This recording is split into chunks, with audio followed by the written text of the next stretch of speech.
você, eleitor e leitora do Portal do Holanda, e eleitores em geral aqui no estado do Amazonas.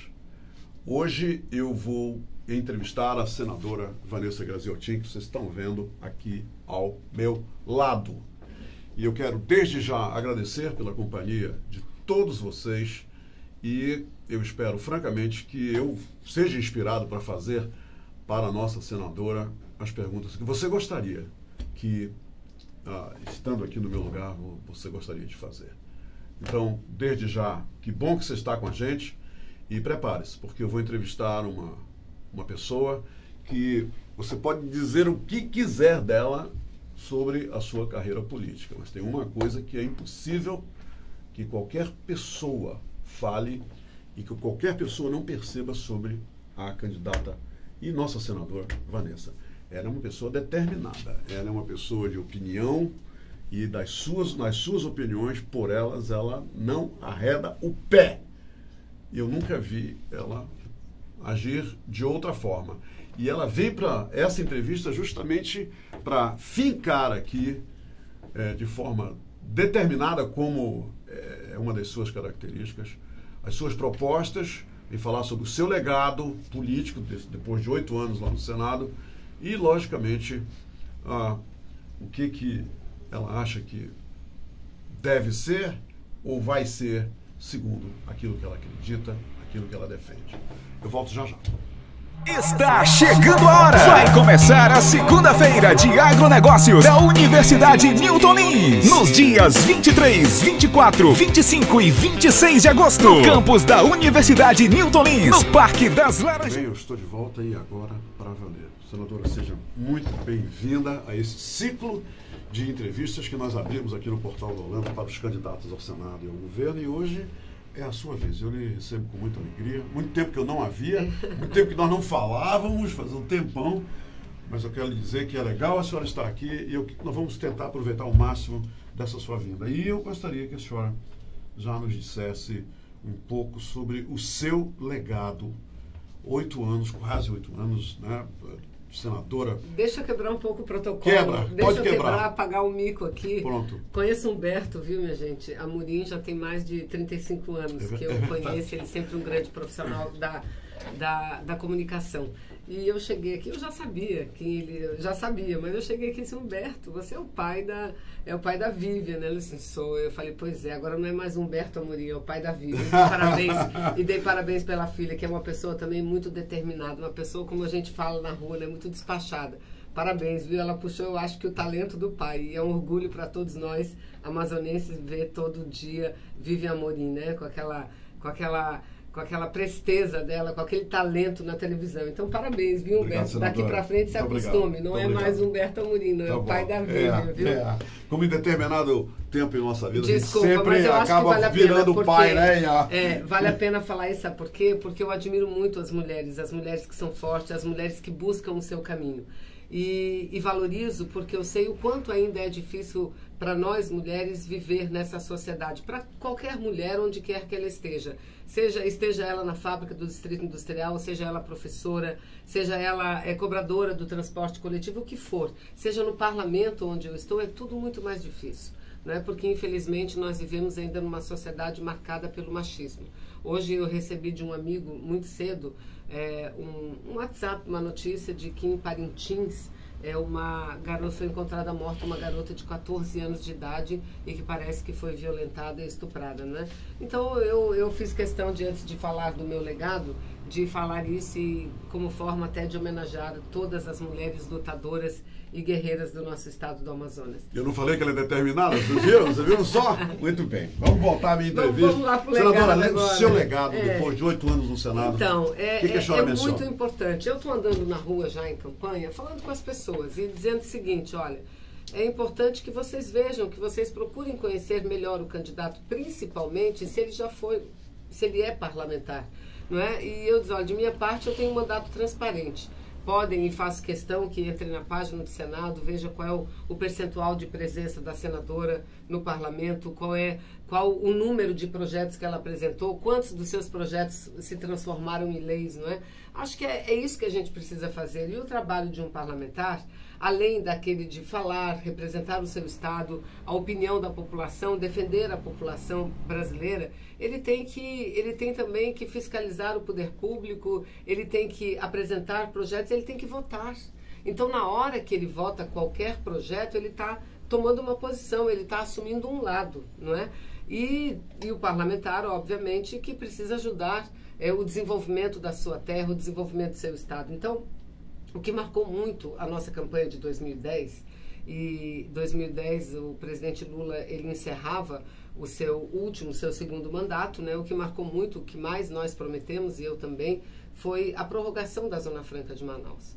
E a nossa candidata Dilma, à época, nós a convencemos e ela segurou bem firme essa bandeira e nós conseguimos, Humberto, prorrogar por 50 anos a Zona Franca de Manaus. Então, o legado é esse, que nesses últimos 14 anos, a Zona Franca de Manaus foi um modelo extremamente favorecido, privilegiado, porque não tomou nenhum susto diferente do que nós estamos vivendo agora. Nós falamos também que trabalharíamos muito para trazer os investimentos para o interior do estado do Amazonas, para a cidade de Manaus. E o que é que nós vemos hoje? Milhares e milhares de casas populares construídas aqui na cidade de Manaus, em todas as cidades do interior. Nós prometemos que trabalharíamos para que um número maior de jovens ingressasse na universidade. Nós temos aqui no Amazonas 5 polos, ou seja, em quase todos os municípios, a presença da Universidade Federal ou do Instituto Federal de Ensino Técnico Tecnológico, os IFANs, mas temos 5 polos base da Universidade Federal do Amazonas, né? Coari, Parintins, Itacoatiara, Humaitá e Lábrea. 5 polos, sendo que em Coari você tem a Escola de Medicina Pública. Quando é que nós imaginávamos? Quando que nós imaginávamos que nós teríamos uma universidade, uma faculdade de medicina no município do interior? Nós temos farmácia, a Faculdade de Farmácia em Itacoatiara.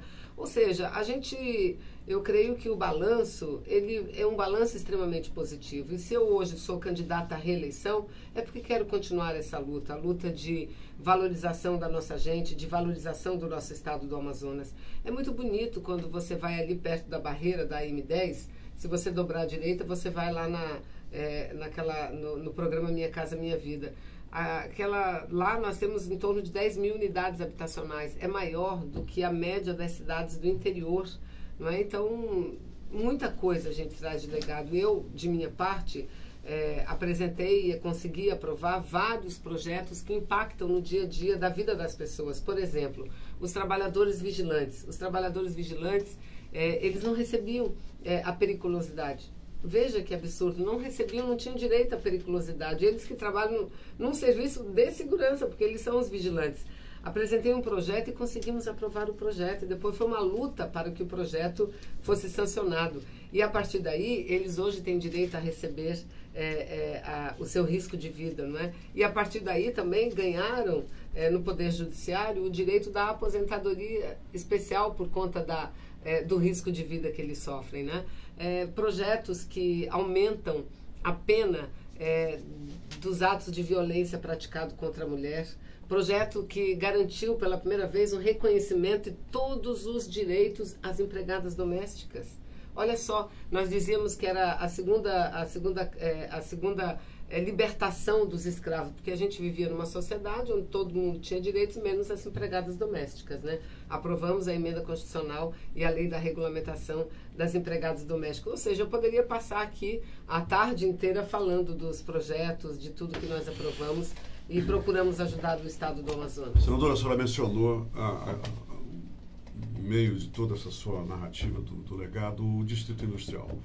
E eu verifiquei, inclusive ontem, que hoje em dia, quer dizer, isso é uma realidade, a nuvem de hoje no Distrito Industrial, 50 mil trabalhadores foram demitidos no Distrito Industrial de Manaus. No Brasil, 13 milhões, aí nós temos informações de que 2 milhões e meio já não conseguem emprego de jeito nenhum, estão há mais de 2 anos querendo emprego. 4 milhões e meio já desistiram de procurar emprego porque não conseguem.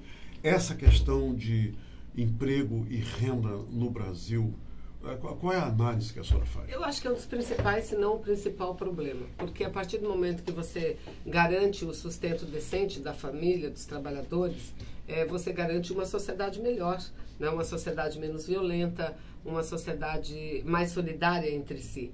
E, lamentavelmente, Humberto, aqui no estado do Amazonas, nós sofremos um impacto dessa crise econômica maior do que outros estados brasileiros. Por quê? Porque a produção da Zona Franca de Manaus ela é dirigida para o consumo interno, ou seja, para os próprios brasileiros comprarem as televisões, os aparelhos de som, os celulares, né? Então, obviamente que com a perda do emprego, com a perda do poder aquisitivo, que não foi só a perda do emprego, não. Depois de uma escalada de aumento real do salário mínimo, hoje nós temos o salário mínimo que não aumenta nem de acordo com a inflação. Voltou a isso, voltou a essa situação, lamentavelmente. Mas, diante disso tudo, da situação grave, a do Amazonas é mais grave ainda, porque o percentual de desemprego média nacional é em torno de 13% da população economicamente ativa aqui chegou a 20%, ou seja, é um número muito grande de desempregados. Por isso que eu penso que essa eleição, Humberto, deva ser a eleição da esperança, porque toda eleição é importante, a gente escolhe os governantes, a população escolhe os seus governantes, os seus representantes, mas essa tem uma função que vai além disso, que é fazer o reencontro, promover o reencontro do Brasil com a democracia, promover o reencontro da gente brasileira, fazer com que o diálogo seja a marca das relações e não mais o ódio, não mais a intolerância, que é o que a gente tem visto nesses últimos tempos, né? Então eu creio que nessa eleição a gente precisa muito chamar a população para que a gente venha junto construir um novo projeto para o Brasil, um projeto que resgate o futuro que está sendo arrancado. E quando eu digo isso, eu me refiro a todos esses programas que nós já falamos, que são programas que estão sendo destruídos. O Minha Casa Minha Vida, o Bolsa Família, é isso que a gente quer de volta. Senadora, nós vamos fazer um rápido intervalo, mas voltaremos já. E não se preocupe, eu vou sim questioná-la sobre a situação da Amazonas Energia aqui no estado do Amazonas, tá? Só um pouquinho.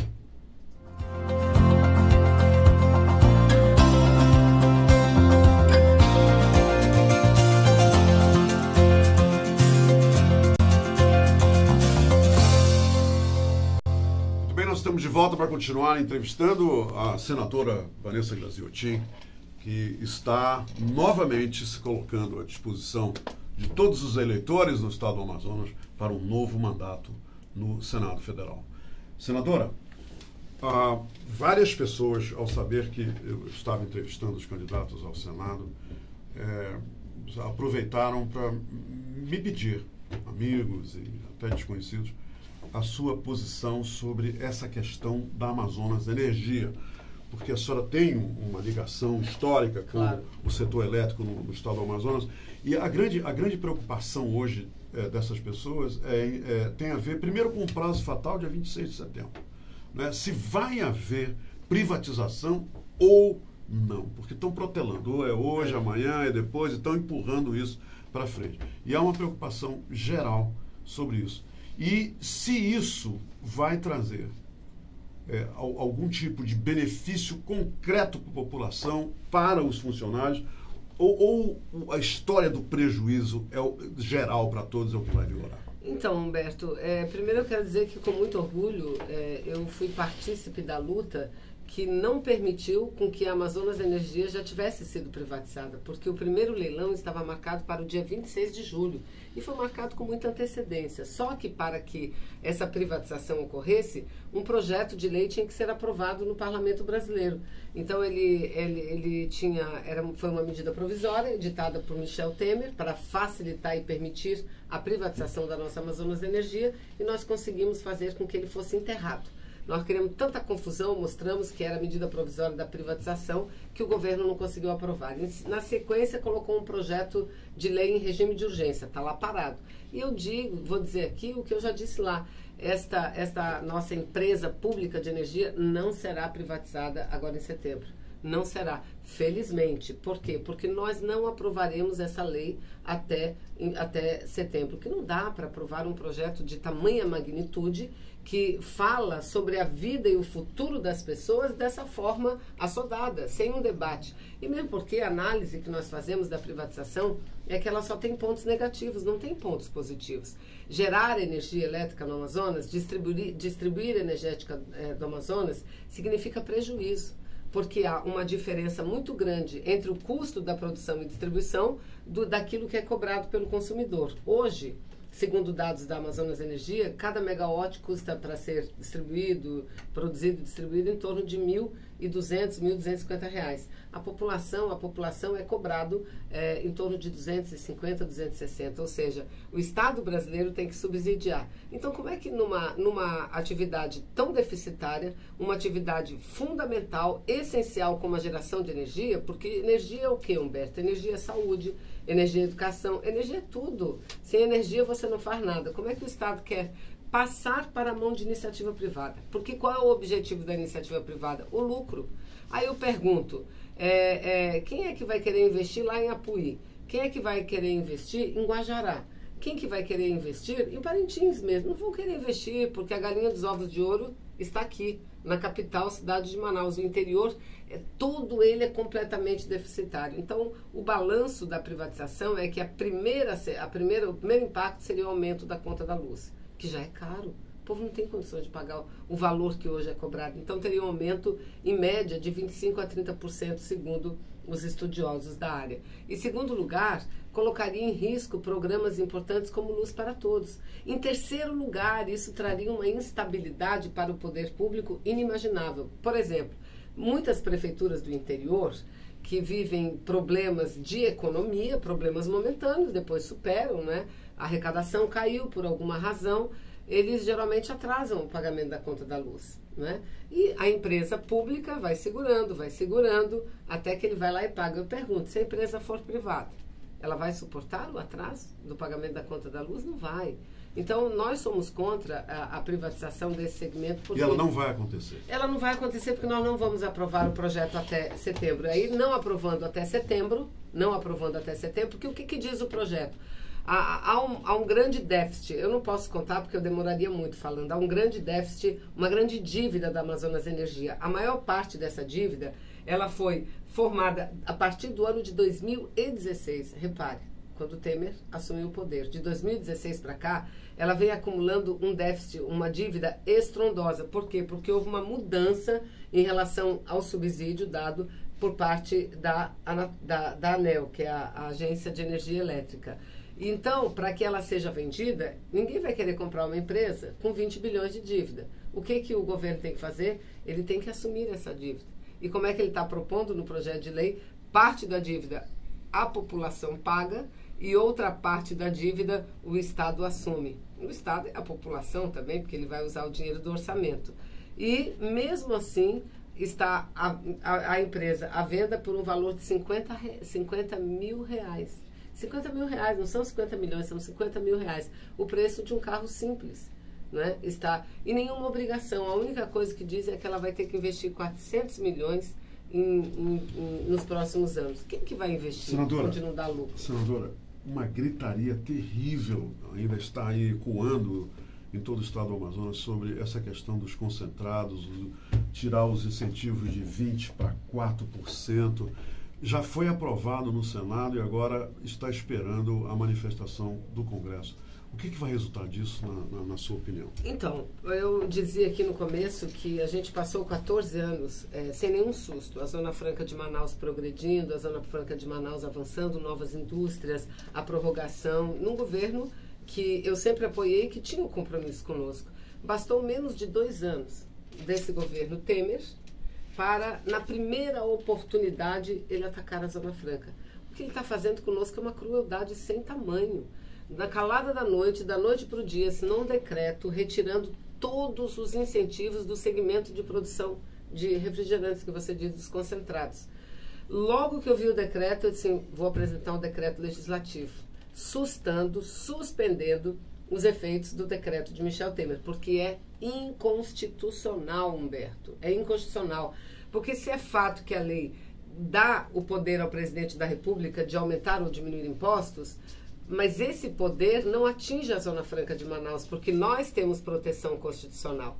Porque imaginemos nós aqui, se ele fizesse com o setor de 2 rodas, de eletroeletrônico, mesmo que ele fez com bebidas, o que aconteceria? Ele acabava com a Zona Franca de Manaus. Então ele não pode mexer para o decreto. Aí o que aconteceu? No princípio, até me disseram, não apresente a bancada, né? Não apresente, porque o presidente Michel Temer vai resolver o problema. Eu falei, o dia que ele resolver, eu tiro o projeto, sem problema nenhum. Resultado, ele não resolveu. Aí o que fizemos? Os 3 senadores, né? Eu e os 2 senadores, Eduardo e Omar, nos unimos em torno desse projeto e conseguimos aprová-lo no Senado Federal. O Rodrigo Maia, presidente da Câmara, prometeu à nossa bancada que no primeiro esforço concentrado, ele votaria a matéria. Não votou. Então, a gente precisa pressionar, porque não dá para esperar para o Michel Temer. Ele não vai resolver o problema da Zona Franca de Manaus. Se ele tivesse algum respeito e reconhecimento por nós, ele jamais teria assinado um decreto tirando incentivos e, portanto, tirando empregos do nosso Estado, tirando renda de um Estado pobre como o Amazonas, para transferir, Humberto, esse dinheiro para quem? Para a Shell, para a Ipiranga, para as empresas importadoras ou produtoras de ônibus diesel. É isso. Não é para dar para os outros estados aplicar em saúde e educação, não. É para isso. Então, nós temos que continuar essa luta para que a Câmara vote esse projeto e assim a gente traga a segurança à nossa Zona Franca de Manaus. Senadora Vanessa Gaziotin, a senhora tem 2 minutos para dizer a todos os nossos leitores e leitoras, também eleitores, por que a senhora quer, mais uma vez, mais um mandato como representante do Estado do Amazonas no Senado Federal. Olha, gente, primeiro eu quero dizer que eu tenho desempenhado um mandato com muita transparência. Um mandato bastante proativo, um mandato que eu me orgulho muito de estar entre as parlamentares que mais apresenta e aprova projetos de leis.